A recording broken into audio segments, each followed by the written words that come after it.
On est parti sur les machines à état fini avec les Scriptable Objects. FSM, c'est machine à état fini en anglais.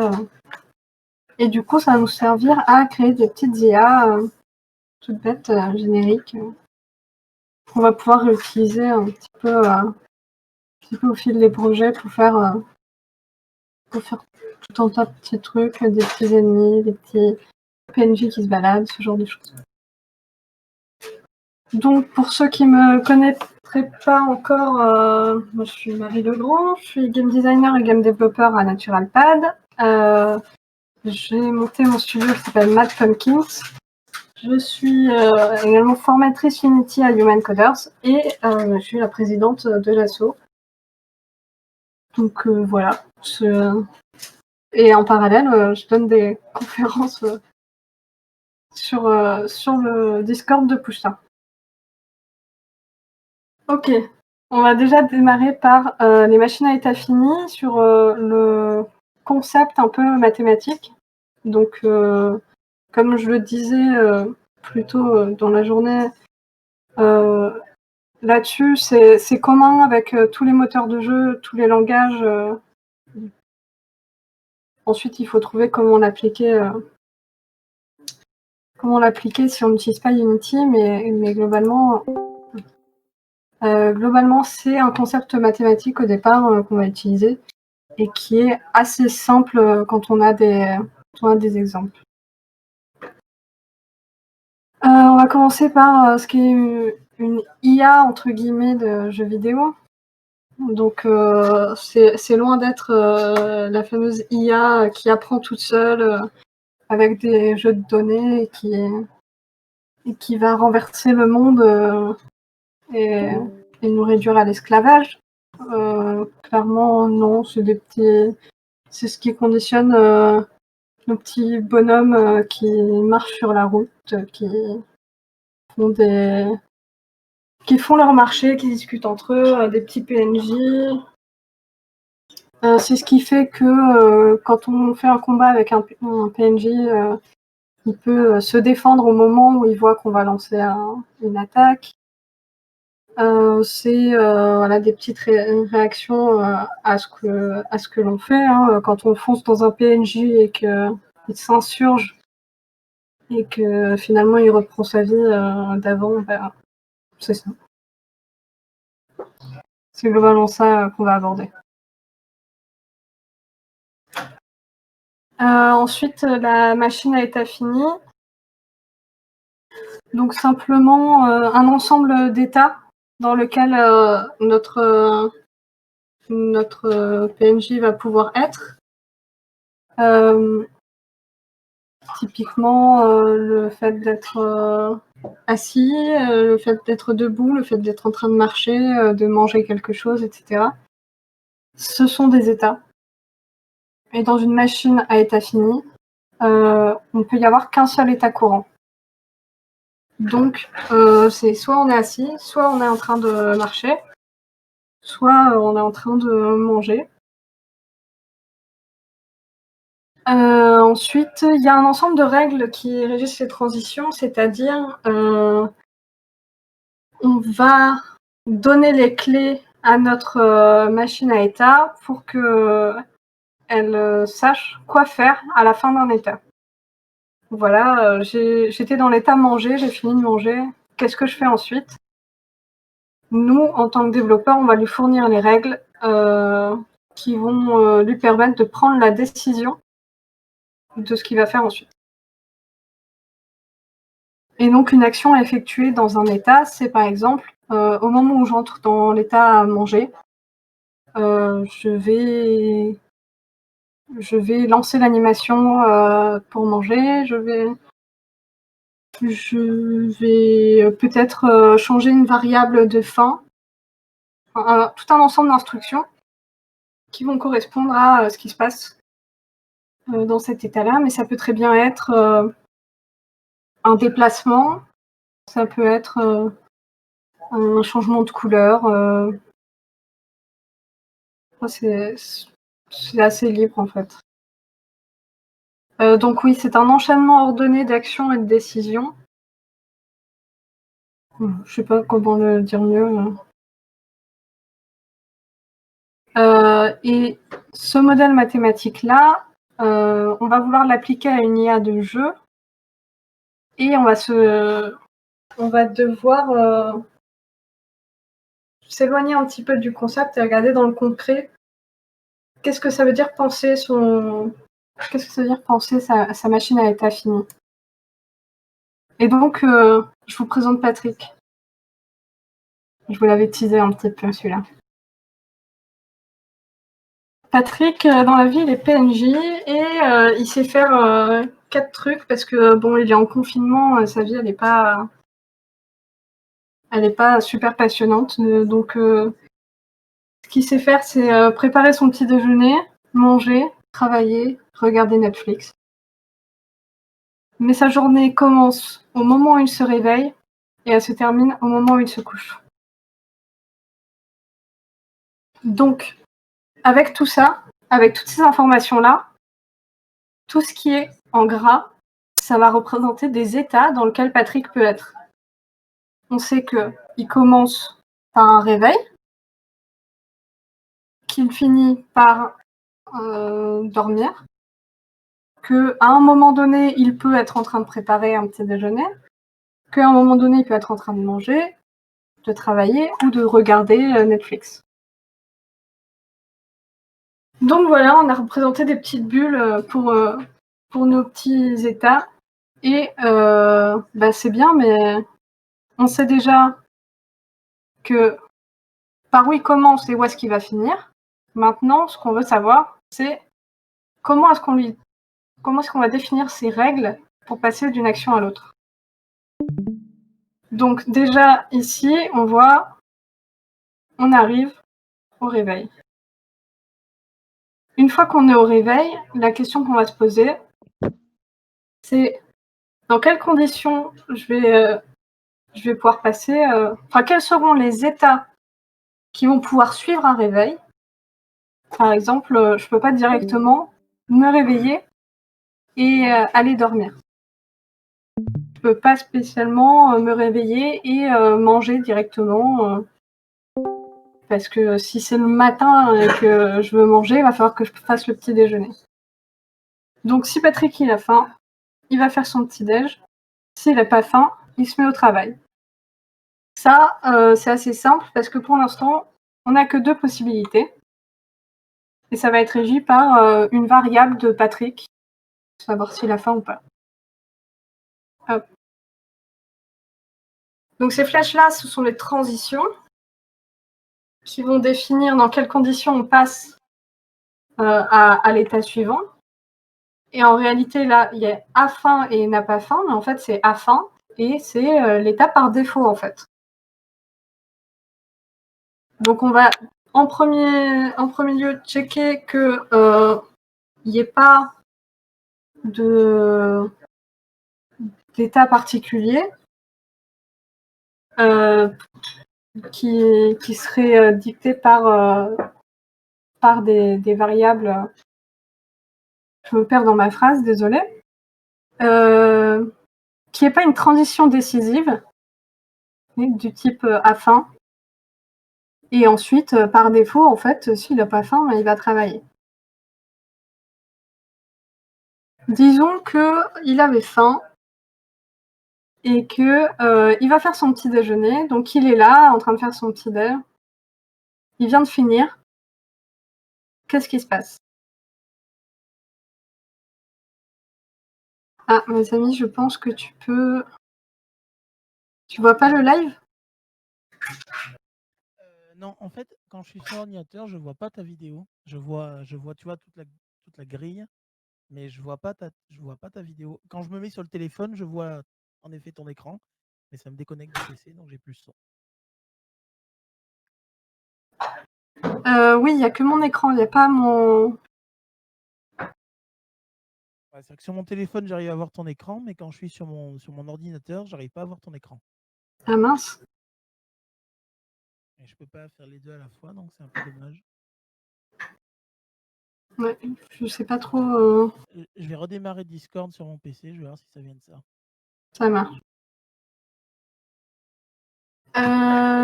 Du coup, oui, on vient de finir de faire le petit déjeuner et là, ce qui se passe, c'est que on se rend compte qu'il n'y a qu'une transition. Donc en fait, cet état de faire le petit déjeuner, on n'en sortira pas tant que cette condition ne sera pas remplie.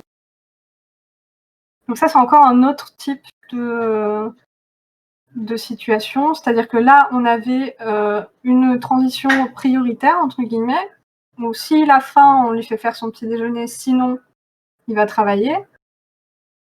Et ici, en fait, c'est il va faire le petit déjeuner jusqu'à ce qu'il ait fini.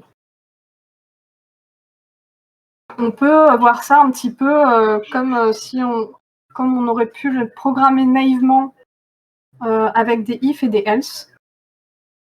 Simplement, s'il a faim, sinon, et une fois qu'on est là-dedans, c'est tant que il n'a pas fini de préparer, il continue à faire le petit déjeuner, tout simplement. Et du coup, on va pas avoir d'autre choix. Le seul état suivant possible, ça va être manger.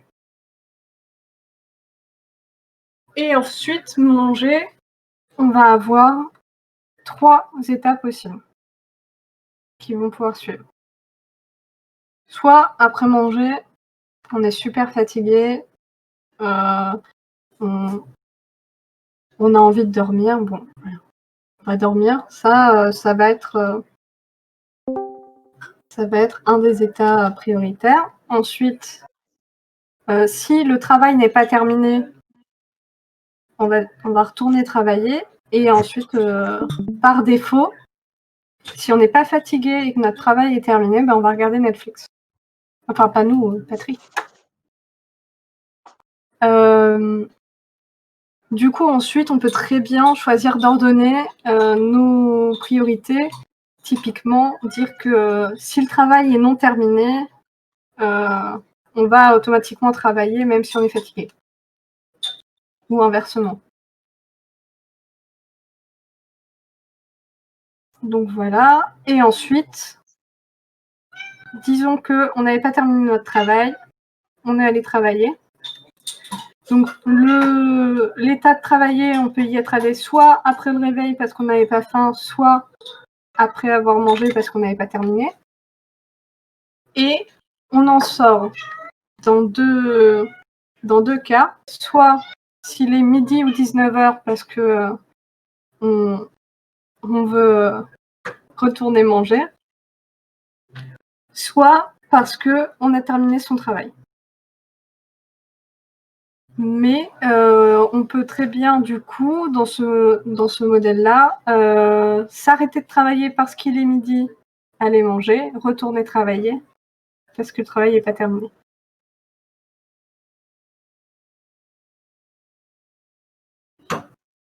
Et ici, pour un souci de flèche que je ne veux pas se faire croiser, s'il a terminé son travail, même s'il est fatigué, il va regarder Netflix, on ne lui demande pas son avis. Mais une fois qu'il regarde Netflix, s'il est fatigué, il part dormir.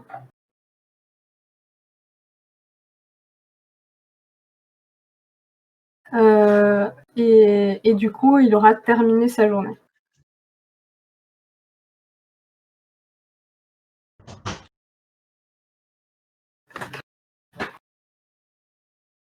Dormir, du coup, c'est un état final. Et j'ai oublié de mettre la petite bulle. Réveil, c'est ce qu'on appelle l'état initial. Mais l'état final, il est facultatif. Parce qu'on pourrait très bien avoir quelque chose qui boucle à l'infini. On n'est pas obligé d'avoir un état sortant. Simplement, là, mon IA, elle va arrêter, elle ne pourra plus rien faire une fois qu'elle sera en train de dormir.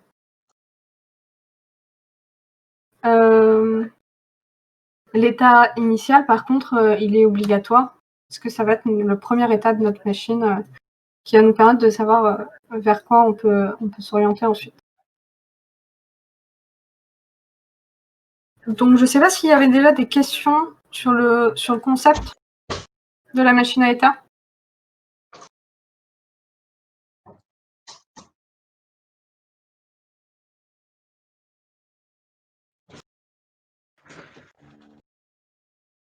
N'hésitez pas à prendre éventuellement le micro hein, si besoin.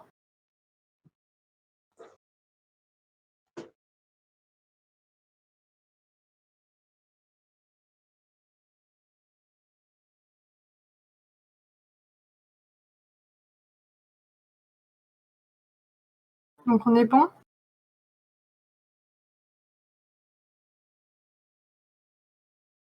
Du coup, on va voir comment on va programmer cette machine à état. Pour programmer cette machine à état, on va utiliser un concept que j'aime bien, que je vous ai présenté la dernière fois, qui est celui des scriptable objects. Donc, on va définir notre machine à état, qui va être un scriptable object, et on va lui créer un attribut contenant l'état courant. Cette machine à état, elle sera attachée à un PNJ.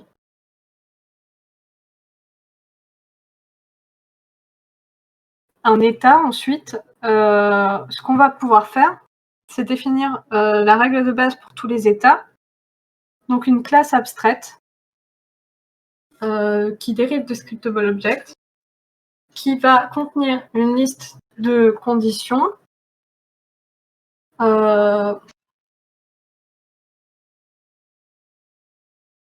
Oui, c'est ça, une liste de... pas vraiment de conditions, une liste de comportements plutôt, et une liste de transitions. Donc quels sont les états vers lesquels je peux enchaîner et dans quelle situation. Ensuite, on va spécialiser des états en dérivant de cet état de base. Et donc, on va spécialiser chaque type de comportement ou d'action. Donc, dans la classe abstraite, on aura mis onStateBegun et onStateEnded pour simplement pour avoir toujours une instruction de démarrage de l'état et une instruction de fin de l'état.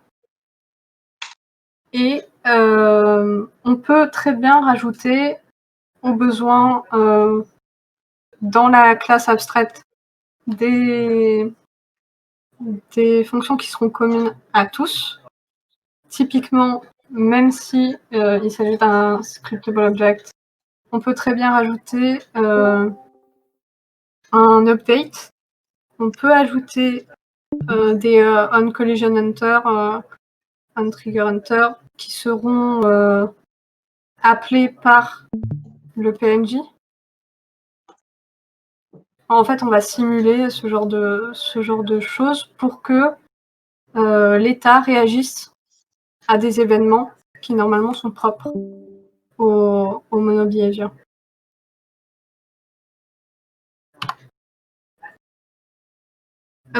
Du coup, pour le moment, on attend qu'un état soit terminé pour envisager la suite. Typiquement, c'est ce qui se passait dans la petite vie de Patrick. En fait, c'était tant que le petit déjeuner n'est pas fini, on ne se demande pas ce qu'on peut faire. Et ça, c'est bien pour certains états qui ont besoin d'avoir, qui sont obligés d'être finis hein, pour pouvoir changer. Par contre, en fait, il y a certains états où ça va pas pouvoir être le cas. Typiquement, un personnage qui va être en patrouille, s'il voit le joueur, il faut qu'il change d'état. Il faut que ça déclenche un changement d'état. Donc à ce moment-là, voilà, on peut rajouter des déclencheurs. Donc en cas de collision, détection dans un recast, ce genre de choses, on a pas mal de choses comme ça qu'on peut ajuster. C'est l'avantage de spécialiser des états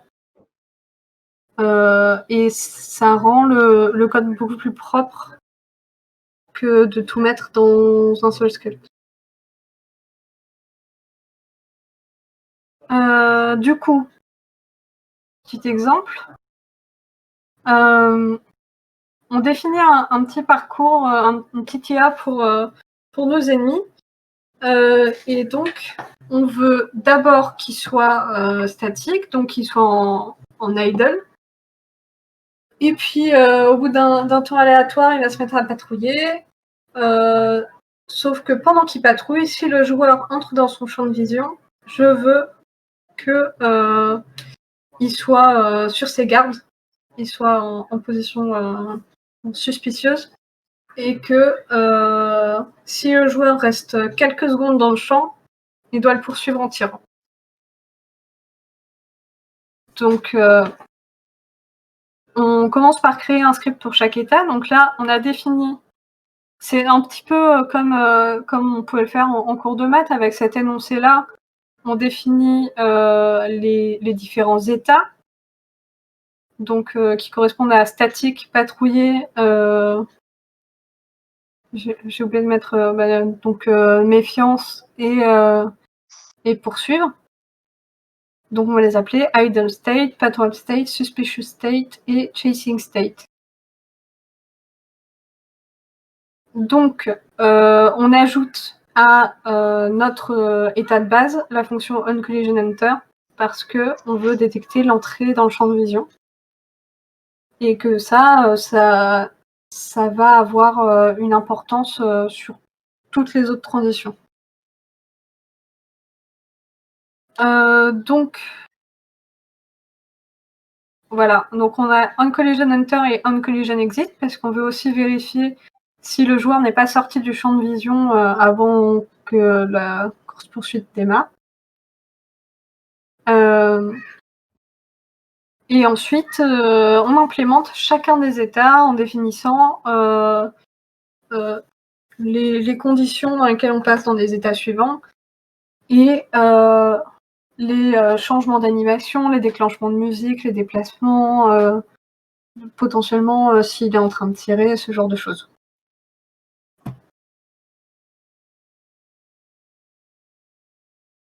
Et ensuite, oui, les déclenchements de transition, donc typiquement quand on est en état suspicieux, si on va peut-être mettre une coroutine pour que ça attende quelques secondes. Si le joueur il est toujours dans la zone de vision, on va choisir de déclencher la poursuite. Sinon, on va choisir de retourner patrouiller.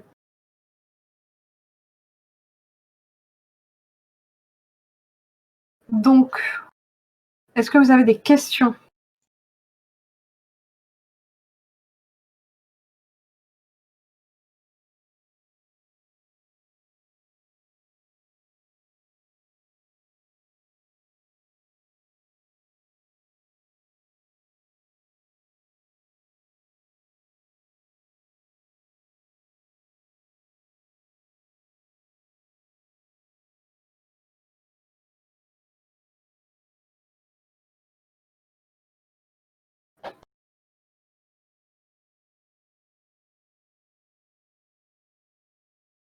En fait, Benoît, du coup, on implémente typiquement ce qui doit être déclenché. En gros, on déclenche tout ce qui doit être déclenché par cet état. Si tu as une animation de tir, tu vas lancer l'animation là-dedans. Après, tirer, poursuivre, tu peux les sortir du scriptable object. Si elles sont communes entre plusieurs états, ça peut être intéressant de sortir le comportement tirer, poursuivre, etc. des sous-états. Après, si il ne tire que dans le cas où il est dans cet état, je pense que c'est possible de le laisser là. Je sais pas si c'est clair.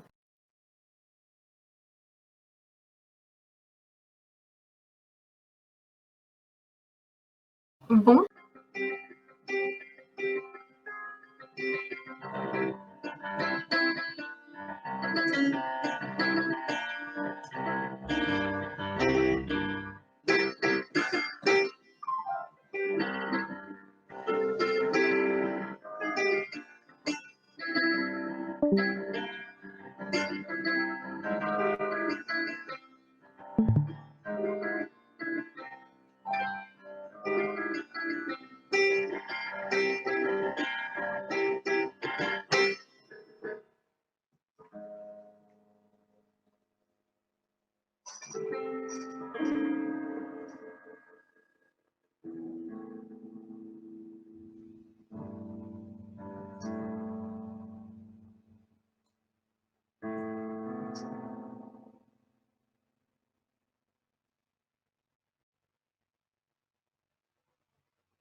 Oui, allô?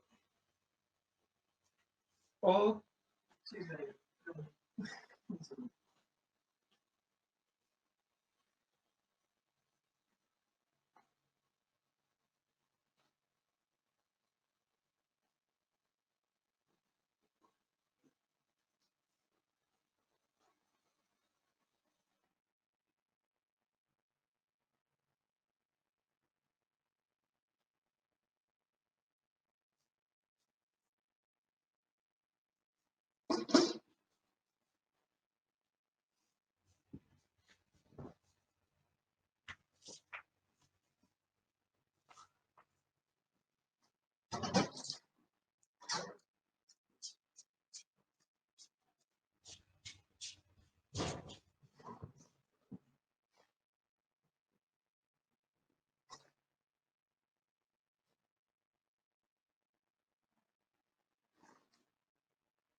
Ok, donc.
Oui, allô?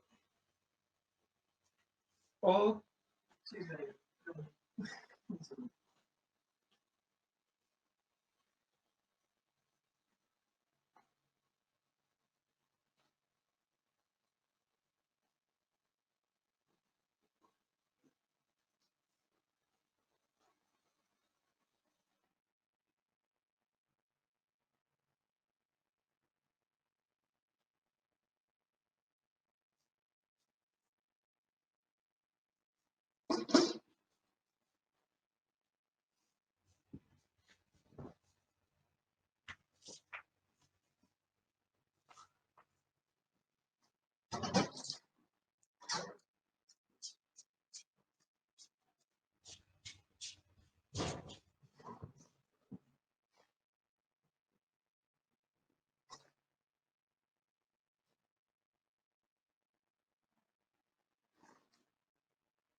ok.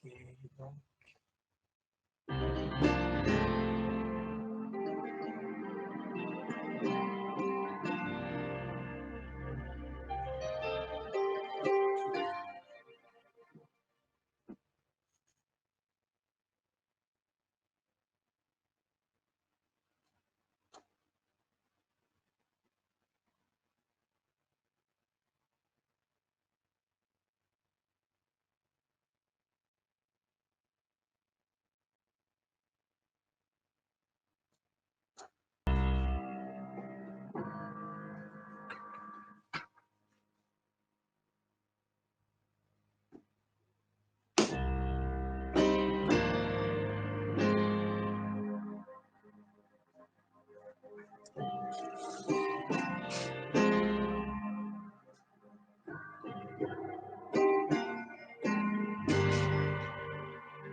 Ok, donc.